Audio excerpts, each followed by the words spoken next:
Hello everyone. This is a case of a complicated open appendicectomy.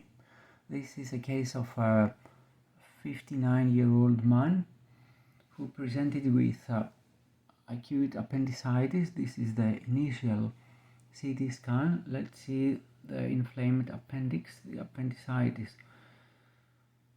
So I just measure it. All this is the appendix. It is dilated, swollen, and what we see here are appendicoliths obstructing the appendix. Okay, this is another one. Okay, let's have a closer look to see how it looks like. This is the structure in continuation with the cecum, which is also slightly inflamed. There is fat stranding around the right iliac fossa,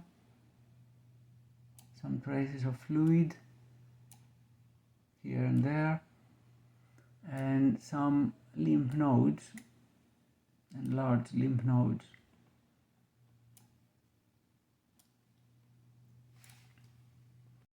Another problem here is that the appendix was perforated. Here is a very tiny gas bubble which is extraluminal, and if we go down again we can see some locules of fluid with gas inclusions here, collections. Okay, all this is extraluminal gas. I will zoom in to see. They are extraluminal. We must follow the gastrointestinal tract. Okay, so these gas bubbles do not belong in the gastrointestinal tract. They are extraluminal. Here is a collection. Let's go down.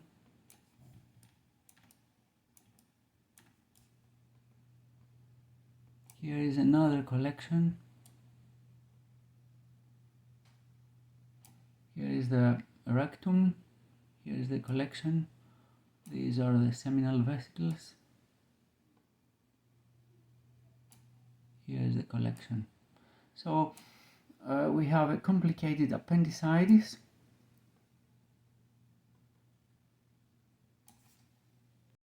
Evidence of diffuse peritonitis with significant fat stranding all around. If you see here, it's very blurred everywhere. Traces of fluid everywhere. Blur.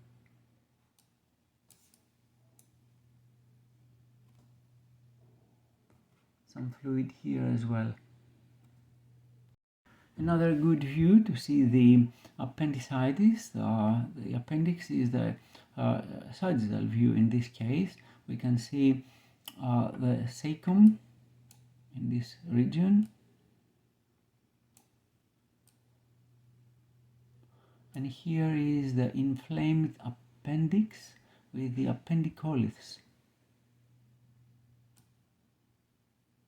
and of course one of the collections posteriorly to the cecum. Here, and the collection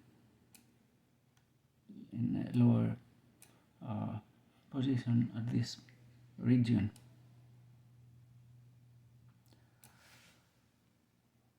This is a new CT scan, the new CT scan 4 days after the operation. What we can see is a persistent collection in the right iliac fossa, which shows some enhancement in the periphery.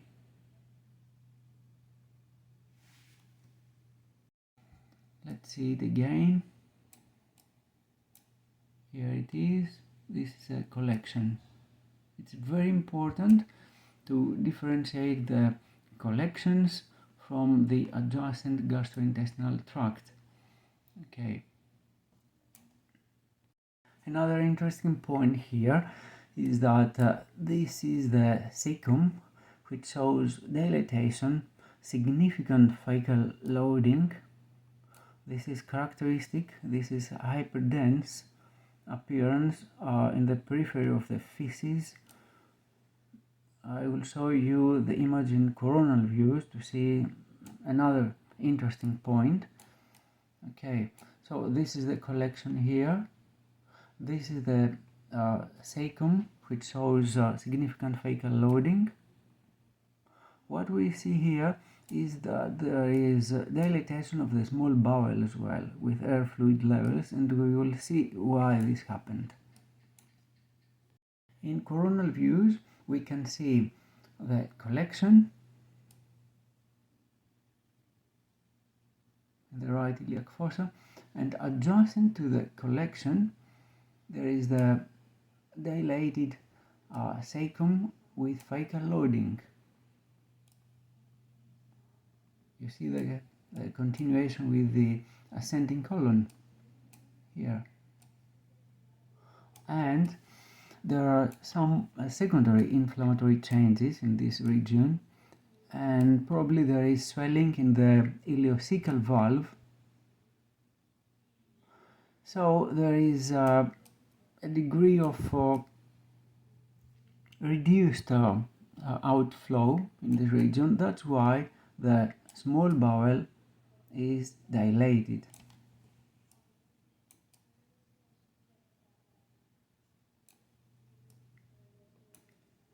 Exactly where my arrow is, it is the ileocecal valve, and this is the terminal ileum, which shows some dilation.